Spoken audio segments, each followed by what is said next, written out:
नमस्कार, आप देख रहे हैं वसुधैव कुटुंबकम का खास प्रोग्राम खबरी लाल। मैं हूं सुल्तान समद, भूतपूर्व आईएएस। देखिए और सुनिए देश दुनिया की बड़ी खबरें खबरी लाल से। आज सबसे पहले खबरी लाल के खास बुलेटिन राजकाज की अहम सुर्खियां। प्रवर्तन निदेशालय ईडी ने दिल्ली के चर्चित आबकारी घोटाले मामले में दिल्ली के सीएम अरविंद केजरीवाल को पूछताछ के लिए नोटिस जारी किया। 2 नवंबर को की जाएगी पूछताछ। शराब घोटाले में 2 लोग मनीष सिसोदिया और संजय सिंह पूर्व से कारागार में है निरुद्ध। कतर में बंद 8 पूर्व नौसेना अधिकारियों को रिहा कराने हेतु जुटी भारत सरकार। विदेश मंत्री एस जयशंकर ने इनके परिजनों से मिलकर दिया आश्वासन।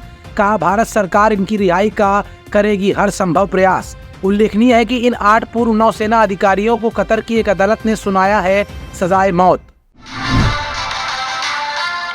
महाराष्ट्र में मराठा आरक्षण की मांग हुई उग्र। जनपद रीड स्थित विधायक प्रकाश सोलंकी के मकान को किया गया आग के हवाले।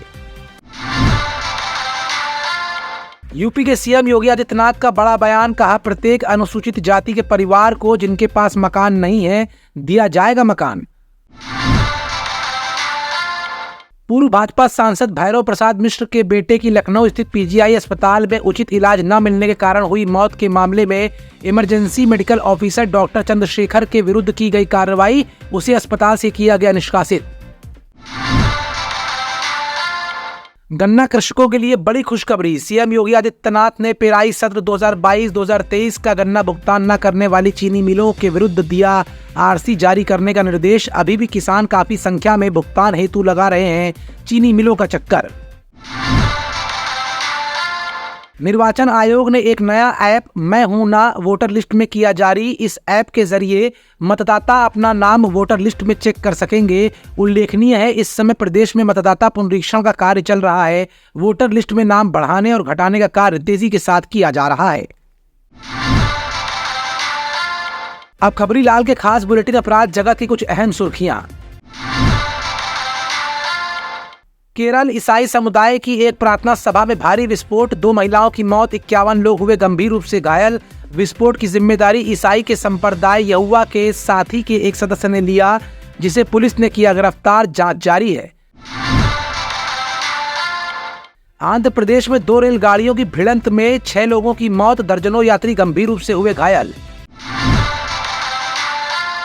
नोएडा पुलिस ने 8.5 करोड़ नकली नोटों के साथ 3 अपराधियों को किया गिरफ्तार। अपराधियों के पास से नोट गिनने की मशीन, मोबाइल और अन्य उपकरण भी बरामद।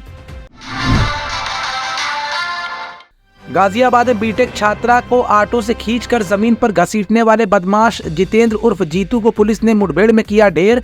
पैर में पुलिस की गोली लगने से दूसरा अपराधी हुआ घायल। शुक्रवार को घटी इस घटना में छात्रा कीर्ति सिंह की यशोदा अस्पताल गाजियाबाद में हो गई थी मौत। अब कानूनी दांवपेच की अहम सुर्खियां।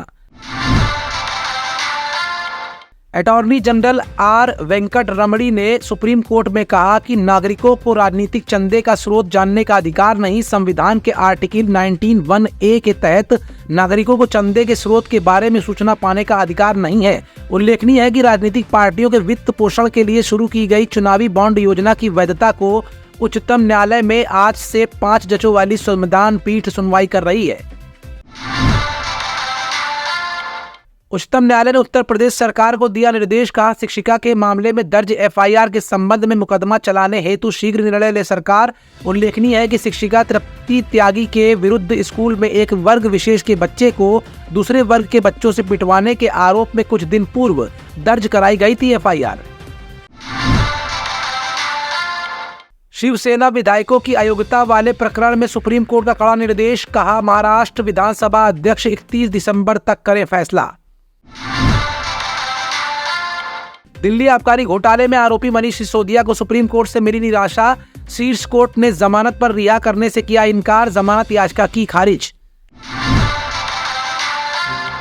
दिल्ली में बढ़ते वायु प्रदूषण पर सुप्रीम कोर्ट सख्त। दिल्ली, पंजाब, हरियाणा, राजस्थान, उत्तर प्रदेश से मांगा जवाब।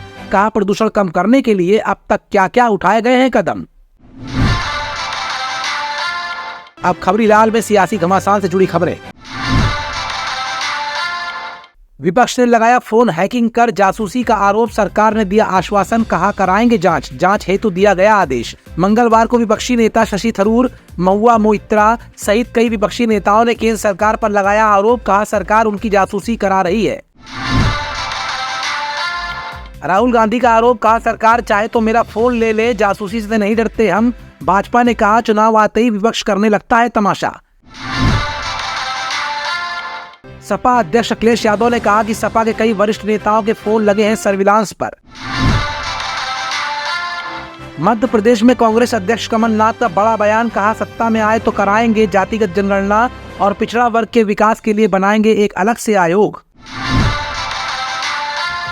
सपा अध्यक्ष अखिलेश यादव ने समाजवादी पार्टी पीडीए साइकिल यात्रा का किया शुभारंभ। सपा ने पीडीए में ए से अगड़े आदिवासी और आधी आबादी भी शामिल। भाजपा प्रदेश अध्यक्ष भूपेंद्र चौधरी ने पीडीए पर तंज कसते हुए कहा पीडीए का मतलब होता है पाखंड, दमन और अत्याचार। बसपा सुप्रीमो मायावती 5 दिन में मध्य प्रदेश में करेंगी 9 जनसभाएं। सीएम योगी आदित्यनाथ ने अमेठी स्थित एशिया की सबसे बड़ी बेवरेज प्लांट के उद्घाटन के अवसर पर दिया बड़ा बयान, कहा पहले बनती थी सिर्फ योजनाएं, वो भी सिर्फ कागज पर ही, अब हो रहा है धरातल पर काम। छत्तीसगढ़ में प्रियंका गांधी ने एक जनसभा को संबोधित करते हुए की बड़ी घोषणा, कहा अगर सरकार बनी तो बिजली उपभोक्ताओं को 200 यूनिट बिजली फ्री दी जाएगी, 500 की प्रत्येक सिलेंडर पर दी जाएगी सब्सिडी। अब खबरी लाल के विशेष बुलेटिन विश्व भारती की अहम सुर्खियां। उत्तरी गाजा के भीतरी इलाकों में पहुंची इजरायली सेना, टैंक और बख्तरबंद वाहनों से किया जमीनी हमला। हमास के सैकड़ों ठिकाने और सुरंग तबाह, दोनों पक्षों में संघर्ष जारी। अब तक फिलिस्तीनियों के मरने की संख्या हुई 8000 के पार, जिसमें 66% बच्चे और महिलाएं हैं शामिल। उत्तरी गाजा से लगभग 8 लाख लोग किए पलायन। गाजा में पेयजल, दूध, दवाएं और खाद्य सामग्री की भारी कमी। विद्युत आपूर्ति और कम्युनिकेशन नेटवर्क बाधित। संयुक्त राष्ट्र ने कहा मध्य पूर्व में शांति के लिए गाजा में तत्काल संघर्ष विराम है जरूरी, क्योंकि गाजा में लाखों निर्दोष नागरिकों के समक्ष जीवन और मृत्यु का संकट उत्पन्न हो चुका है। संयुक्त राष्ट्र एजेंसी के प्रमुख फिलिप लाजरीनी का बड़ा बयान, कहा इजराइल फिलिस्तीनियों को सामूहिक दंड देने और जबरन विस्थापित करने की कर रहा है कार्रवाई। हमास अभी भी उत्तरी गाजा से लगभग 8 लाख लोग किए पलायन। गाजा में पेयजल, दूध, दवाएं और खाद्य सामग्री की भारी कमी। विद्युत आपूर्ति और कम्युनिकेशन नेटवर्क बाधित। संयुक्त राष्ट्र ने कहा तब तक के लिए देखते रहिए। संयुक्त राष्ट्र ने कहा मध्य पूर्व में सुल्तान समद, लखनऊ।